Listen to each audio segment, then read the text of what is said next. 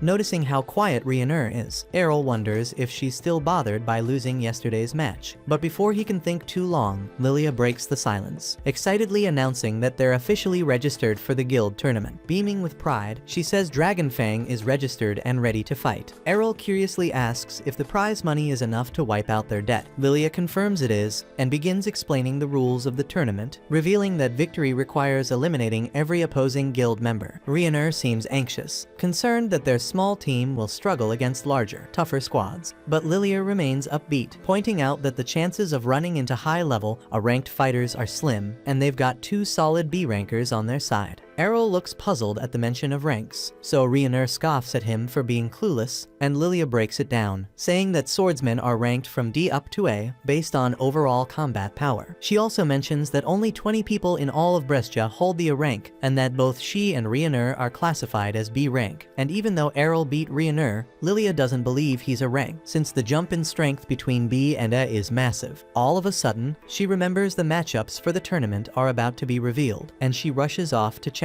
As Lilia heads out, Rhaenyra stands up too, and Errol asks where she's going. When she says she's heading out to train, Errol confirms she's a power bladesman and asks if she has any other abilities tied to that class. She tells him about a skill called Guts, which boosts her defense barrier significantly. Eager to learn it, Errol stands up and grabs Rhaenyra's hands. Rhaenyra blushes, thinking he's about to flirt, but then he calmly asks her to beat him up using her sheathed blade. Errol tells her this will bring them closer, but Rhaenyra gets flushed flustered and says she's not into that freaking kind of relationship. Errol quickly explains that he's not trying to be weird, he just wants to understand how her guts skill work. Since the ability strengthens a person's resilience under pressure, he figures the fastest way to learn it is by letting her hit him over and over again. Rhaenyra then reminds Errol that divine blessings can't simply be copied, and that her abilities were granted, not taught. But Errol brings up how he was able to learn both Twin Slice and Shadow, leaving her momentarily speechless. Without saying more, she leads him to the training field, where Errol asks to borrow her heavy sword. Rhaenyra doubts he can even lift it, but her eyes widen in shock as he effortlessly draws it. Errol calmly tells her that it's thanks to the endless hours of training he's poured in, and he's confident he can master the Guts ability too. That's when Rhaenyra finally acknowledges his determination. She agrees to help him learn, warning that she won't be holding back. Errol feels genuinely lucky to have such a powerful ally from his hometown. Blushing from his words, Rhaenyra raises her blade, and their special training begins. Not long after, Lilia comes bursting in, completely panicked over the tournament matchups. She's in tears when she announces that their very first opponent is Black Blade, the most elite guild in all of Brescia. Knowing that their captain Jorg is a total monster with no sense of mercy, Lilia fears he'll show no restraint in crushing them. Still, she decides they'll face fate head-on and give it their all. Then, when Lilia finally notices Rhaenyra hammering down on Errol, she assumes they're having a falling out. Rhaenyra explains it's just intense training, but Lilia remains convinced Rhaenyra is venting her anger on him, covered in bruises. Errol staggers up and complains that he's starving, but Lilia tells him to drink some holy water first to recover. As the days pass, the tournament day finally arrives. Errol is blown away by the enormous coliseum and the roaring crowd filling the seat. He then overhears some spectators chatting nearby, and they're excited to see two big guilds clash, but their money's on Black Blade, since nobody expects anything from the rundown Dragonfang. Lilia grits her teeth, ready to snap, but Rhaenyra stops her before she can cause a scene. Errol is surprised there's gambling going on, and Lilia suddenly grins darkly as she sees their odds are set at 20-1. Errol seems impressed by the number, but Lilia reminds him that it just means everyone expects them to get destroyed. Still, she thinks the outrageous odds are the perfect chance to make some quick money if they pull off a miracle and win, knowing full well they're doomed if they lose anyway. Lilia confesses she went all in. She mortgaged her home and bet every last coin they had on Dragonfang. Rhaenyra nervously points out that they're more likely to lose, but Lilia shrugs, saying it's not like things can get any worse. Out of nowhere, Jorg approaches and commends Lilia for defending her father's guild with such fire. He casually asks about the mysterious classless fighter she brought in, and Lilia immediately suspects he's being sarcastic. With a fake tone of concern, Jorg says it saddens him to see his old rival guild in decline. Then, with a smirk, he claims he personally arranged their matchup because the crowd would love a battle between the former strongest and the current strongest guild. He even says he did her a favor, letting her profit off the betting odds. But Jorg can't hold back his laugh, knowing there's no way she'll defeat the elite team he personally handpicked. When Lilia firmly declares they'll win anyway, Jorg walks off, leaving her boiling with rage. Errol watches quietly, seeing right through Jorg's manipulative charm and empty compliments. Later, as the match time approaches, the announcer hypes up the event, and the audience explodes with excitement. Errol observes that Jorg himself won't be participating and wonders if the guild master is showing mercy. Lilia quickly shuts that down, reminding him that Jorg's members are all rankers, and Rhaenyra agrees that they're definitely not pulling any punches. But that only makes Errol more eager to face off against high-level swordsmen. Shortly, the announcer announces the first fight, Black Blade's Geo versus Dragonfang's classless Errol. As Errol enters the battlefield, whispers ripple through the audience. People scoff, wondering why Dragonfang would send someone with no class to be publicly embarrassed. Even Geo sighs and thinks that this fight is going to be a complete waste of time. As the match begins, Geo immediately teleports forward and stabs Errol with his sword. Lilia gasps in panic, but Rhaenyra calmly says it's just a shadow clone. As the false image vanishes, Geo's confident smile begins to fade. He spins and thrusts again at the figure behind him, only for that one to dissolve as well. That's when he realizes there are now two more Errols standing across the arena. Thinking he can finish them all in one move, Geo charges up a blink dash and strikes, only to be caught off guard by a third version behind him. The three shadows all lunge at once, and Geo manages to destroy them, but it's too late. The real Errol emerges from beneath him and lands a clean hit, dropping Geo in a single blow. Crumpled on the ground, Geo struggles to understand how Errol summoned three illusions at once, but Errol casually explains that his mother can create 5 shadows without breaking a sweat. With the match over, the announcer calls Errol the winner, and the crowd erupts into cheers. Lilia jumps up, celebrating, while Rhaenyra stares stares in disbelief that Errol just crushed an rank swordsman like it was nothing. As the medics carry Geo off the field, Errol reflects on how clean Geo's critical attack was and thinks that he still has a long way to go before he can replicate this skill. At the same time, the audience is left stunned, unable to believe that someone without a class could outperform an elite swordsman. As Jorg watches from a distance, silently clenching his jaw, the next round begins. Black Blade's second fighter lunges forward, slashing at Errol, but he deflects each strike with ease. Without hesitation, Errol counters with a flawless twin slice, cutting his opponent down and securing another swift win. In the following bout, Errol faces an agile fighter wielding a dagger for close-range combat, but before the man can react, Errol vanishes like a phantom and reappears behind him, knocking him out cold. Even Ryunur and Lilia are caught off guard because he's just scored 3 victories in a row. Ryunur turns to Lilia and asks why she isn't stepping in to fight yet. Lilia, knowing full well she'd stand no chance, decides to focus on cheering instead. She gets Ryunur to join in, and they both watch as Errol takes on his next challenger, a heavily armored shield user. Errol dodges every strike with precision while his opponent glares, accusing him of lying about being classless. Errol compliments the man's technique, saying he'll need to wear him down over time since breaking through his defenses head-on isn't an option. But the shield bearer scoffs, insisting someone with no class shouldn't even be able to fight him at all. Errol responds that everything he has came through relentless effort. The shield fighter dismisses that, saying effort alone can't compete with the power granted by classes. He then fakes a sword swing and rushes in with a shield bash instead. But Errol sees right through it and counters mid-move using his newly learned foresight ability. The parry knocks the shield out of the man's grasp, stunning him. He wonders if Errol picked up the technique by watching his previous opponent. Errol admits to himself that he's still a long way from mastering it, but he's gotten good enough to replicate it mid-fight. Then Errol nails him with another counter kick, impressing even his foe with how quickly he learns. Then Errol calmly walks over to the fallen shield and picks it up. Infuriated, the swordsman charges at him in rage, but Errol casually dodges and finishes him off using the exact same shield counter against him. With that, the announcer declares Errol's 4th straight win, and the crowd starts whispering in disbelief and questions if he is really classless. So the tournament officials step in and demand proof. Errol agrees without hesitation. Handing over his class card,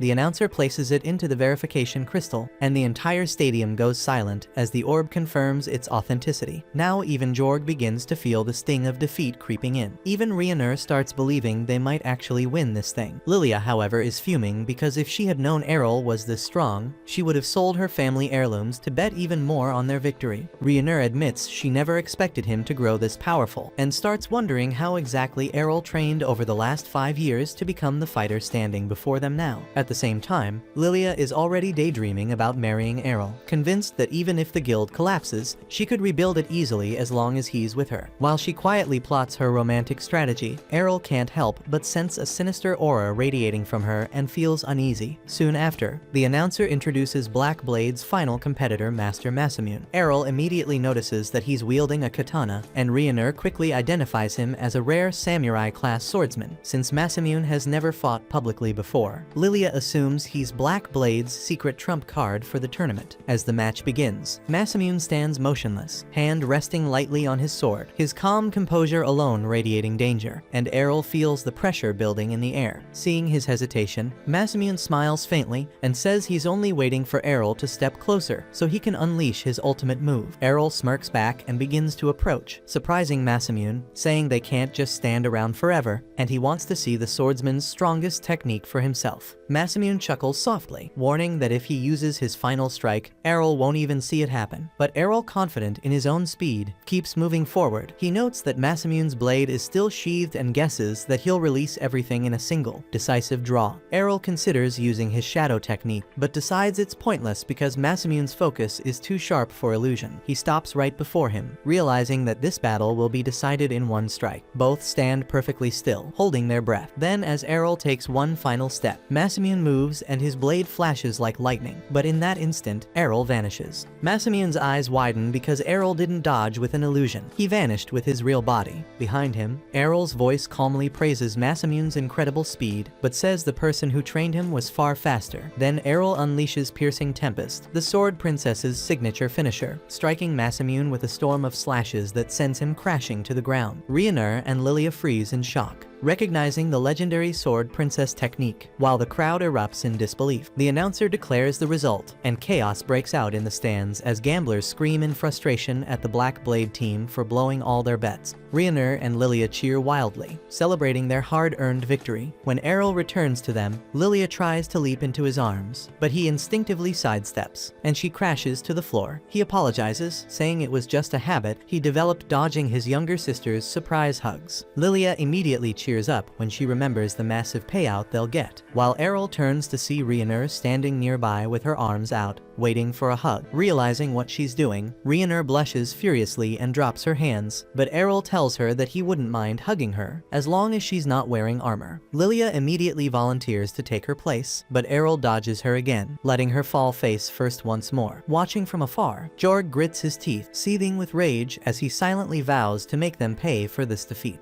Later that evening, once they got back to the guild house, the place turned into a full-blown party with drinks flying in every direction. Errol still couldn't believe Lilia was even allowed to touch alcohol, but she made it clear she was a grown woman, even if she still looked like a kid fresh out of class. What really messed with her head was how Errol went toe-to-toe with 5 elite swordsmen from the top guild in the entire country and came out untouched. To her, this was her golden opportunity, and if she played things right, she could ride his rise straight out of obscurity. She didn't waste time and went straight for it, asking him to marry her and claiming she could give him anything he desired. But Errol, being the cold-blooded lone wolf that he is, shut her down immediately and said he'd rather go with someone like Rioner instead. That hit Rioner like a truck, making her face light up red as she jumped from her seat, snapping at Errol to quit saying dumb shit just to dodge Lilia. But Errol was dead serious and asked what made her think he was joking, and she fired back when they were kids. He called her a dude during a sparring match. She said everyone who met her said she lacked any kind of feminine appeal, but Errol could clearly spot 2 legendary assets in front of him and didn't seem to agree. Lilia quickly picked up on the fact that Rioner had no clue how to play her own damn hand, so she figured